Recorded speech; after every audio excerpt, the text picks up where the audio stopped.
भाई माशाल्लाह माशाल्लाह, ये पकड़िएगा जनाब। 2% के यूट्यूबर इन्फ्लुएंसर खाने पीने की चीजों में नुक्स निकाल कर वो तो मिलियंस व्यूज ले लेते हैं, हजारों डॉलर्स कमा लेते हैं, लेकिन बेचारा किसान जो ये सोचकर फसल काश्त करता है कि मैं फसल उठाकर उसकी आमदनी से अपनी बेटी के हाथ पीले करूंगा, लेकिन ये इन्फ्लुएंसर, ये सोशल मीडिया एक्टिविस्ट जिन्होंने अपनी वर्थ तो बना ली लेकिन लोगों को बेवकूफ बनाकर, बदकिस्मती से यहां पर कहना चाहूंगा कि पाकिस्तानी लकीर के फकीर हैं जो इनकी बातों में आ जाते हैं। ये तरबूज जिसका हम सालों साल इंतजार करते हैं कि कब गर्मियां आएंगी, कब तरबूज आएगा और खाएंगे। अब मैं आपको पूरी रिसर्च और प्रूफ के साथ बताऊंगा कि पंजाब में कितने एकड़ पर वाटरमेलन यानी तरबूज की काश्त होती है। एक एक बताऊंगा कि कितने करोड़ों दाने लगते हैं, क्या वाकई इनमें इंजेक्शन इंजेक्ट किए जाते हैं।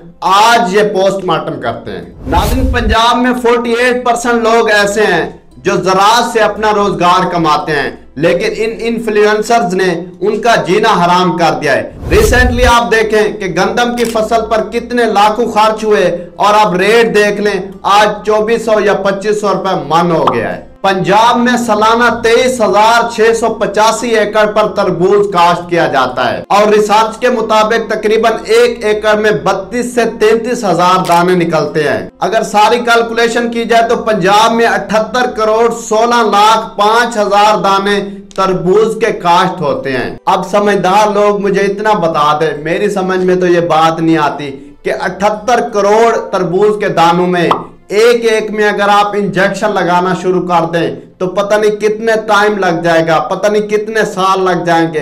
मैं खुद एक किसान हूं, इतना टाइम किसी के पास नहीं होता, ना इतनी लेबर होती है, ना अभी तक इतने इंजेक्शन होंगे कि एक एक तरबूज में हम इंजेक्शन इंजेक्ट करें। और भाई कोई खौफे खुदा करो, जो बेचारा सालों साल मेहनत करता है, उसकी कुल दुनिया उसकी फसल होती है, वो फसल पर मुनसर रहकर अपना रोजगार कमाता है। क्या वो अब 2 नंबरी और हराम तरीके से अपने बच्चों को रोजगार खिलाएगा? ऐसा मुमकिन ही नहीं है कि इतने तरबूजों में से हर एक एक को इंजेक्शन इंजेक्ट करके लाल बनाया जाए। अब होता कुछ इस तरह से है कि ये इन्फ्लुएंसर अपनी वीडियोस डालकर अपना चूरन बेच देते हैं, मिलियंस व्यूज ले लेते हैं। जैसे मैंने पहले कहा है कि हम पाकिस्तानी बदकिस्मती से लकीर के फकीर हैं। अगर आपने किसी की वीडियो देख ली, किसी की बात सुन ली, वो कह रहा है कि आप अगर तरबूज खाएंगे तो आपको फूड पॉइजनिंग होगी, आप बीमार हो जाएंगे।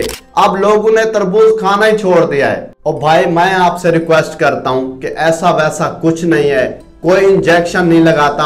अगर यार हाँ इंजेक्शन लगाता भी है तो 10,000 दानों में लगा लेगा, 20,000 में। तकरीबन रिसर्च के मुताबिक 78 करोड़ प्लस जो तरबूज के दाने हैं वो पाकिस्तान में उगाए जाते हैं, तो एक एक को कौन इंजेक्शन लगाएगा? भाई पहले कोई भी आपने कंटेंट बनाना है, यूट्यूबर साहब, इन्फ्लुएंसर साहब, मेरी आपसे एक नाचीज बंदे की रिक्वेस्ट है कि पहले उसकी पूरी रिसर्च तो कर लिया करें। तो मेरे भाइयों, ये गर्मियों का तरबूज नायाब तोहफा है, जितना हो सके आप खाएं, इन लोगों की बातों में ना आए। इसमें कोई इंजेक्शन नहीं लगाया गया, कुछ भी नहीं है। अब ये मत सोच लीजिएगा कि किसी किसान ने मुझे कोई एडवर्टाइजमेंट के या पैसे दिए होंगे, तो भाई ऐसा वैसा कुछ नहीं है।